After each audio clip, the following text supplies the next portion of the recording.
Do you need a cintiq-type tablet? A couple weeks back, I was sent a tablet from Gaomon, asking me to do a review for it. I said, sure, why not? I've never had a pen display before, so I was keen to try it out for myself.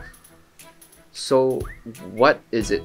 It's basically a budget-friendly, entry-level display tablet. At $200 on Amazon, this tablet is... Okay, hold on. I'm getting ahead of myself. First off, what's the difference between a pen display and a pen tablet? A pen display is one of these. It's got a built-in screen and you draw on it. It's pretty straightforward and intuitive to use. You touch pen on screen, pen draws. A pen tablet is one of these. There isn't a screen here, so you are essentially mapping the surface of the tablet onto your monitor. There's a slight learning curve, but once you get a hang of it, it's basically like regular drawing. Or so I thought. Now, pen tablets are generally much cheaper than pen displays because they aren't as complex.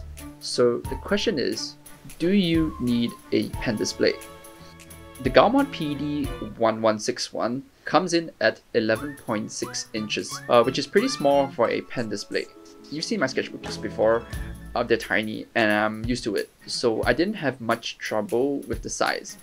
It's got all the usual features you would expect from a drawing tablet: a pen pressure, tilt, some buttons on the side, 8,192 levels of pen pressure. Have you ever thought to yourself, man, I wish I had 100 more levels of pressure? Not really. All that to say, it works fine. So why do you need a pen display? Well, Ken, I hear you ask, why not? See, back in my day, before the Gaomons and the XP pens, there was one company, and only one company, the lone king who sits on the throne, one tablet to rule them all, Wacom. So if you're starting out as a beginner artist, the upgrade path looked like this. $100 for the Wacom bamboo tablet, what you kids call the regular Intuosus. It's very achievable for any young kid looking to get into digital art. In middle school, I saved up my allowance for a summer to buy the thing. Then you want to get more serious about it. So you want a better one, a bigger one maybe. $380 for a medium-sized Intuos Pro. That's the one I got 5 years ago and it's the one I'm still using to this day. Why? The next upgrade you're looking at is the cintiq, the pen display. Ooh, all the pros are using it, and oh my god, it'll be so much easier to draw, just like drawing on paper. I'm gonna get so much better at digital art. $2,000. I never made that leap. It was just too much for me. And besides, is it even an upgrade? The PD1161 markets itself as a portable pen display. But let's be honest, you're never going to take it anywhere. Yes, it's small and relatively lightweight, but it's got a bunch of cables and requires external power, and besides, you're an artist. You never leave the house anyway. So, do you need a pen display? In some ways, I think it's more of a side grade to a pen tablet. There's a bunch of factors to consider. The biggest one is posture. My posture sucks when I'm using the Gaomon. Heck, my posture sucks when I'm drawing in my sketchbook. When you're using a pen tablet, you're not looking down at your hand. You're looking at your monitor, which you can place right in front of you, so your spine is straighter than the pole your mom dances on. Now, with pen displays, you're looking down, so you're hunched over and your neck is all bent. Now, the Gaomon doesn't come with a stand, so it lays flat on the table, which makes it nearly unusable over a long period of time. You could get a tablet stand, and yes, the expensive models come with a stand which alleviates some of that, but still, consider this. You're drawing 4 hours a day. If you're a professional, you're clocking in at least 6 to 8 hours a day in front of the thing. It's going to turn into an occupational hazard.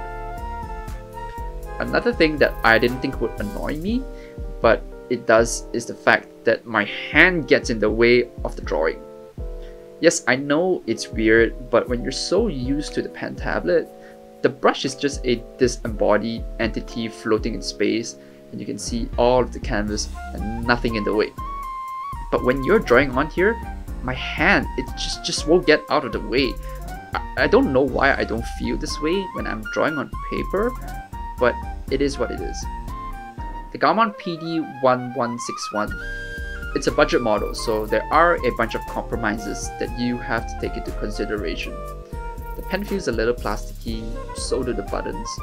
The parallax and pen detection wanders over time, so you have to calibrate it a little bit more often. And the display isn't the best. I'll tell you what though, the texture on the surface is really nice, even better than my Intuos, although that might be because I've essentially polished the surface over the years. So, do you need a pen display? You know how I said I didn't think it would make me better at drawing? Well, I hate to say it, but it kinda did. It seems obvious now, but it's just so much more accurate and more natural to interact with. I'm faster and I'm more accurate when I'm using the Gaomon. And you know what? It makes 3D modeling and sculpting so much more intuitive. Like I get it now. I get why ZBrush's UI is the way it is. It makes a lot more sense. And I know I've been ragging on the PD1161 a bit, but let's just take a step back.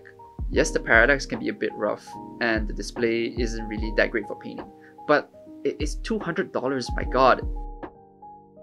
5 years ago, I would have never dreamed of owning a pen display for this price. I can only imagine what it's like to be a young artist now with access to all these tools. So yeah, if you think pen tablets are unintuitive and clumsy, and you find yourself drawing more when you use a pen display, then maybe you do need one. Sometimes we get so caught up in tools and materials, we geek out over every little detail. Oh, this one is better than this. Wait, this one has more features and doodads. And that's fine. It really is. As long as you enjoy it, and as a result, you make more art, then that's enough.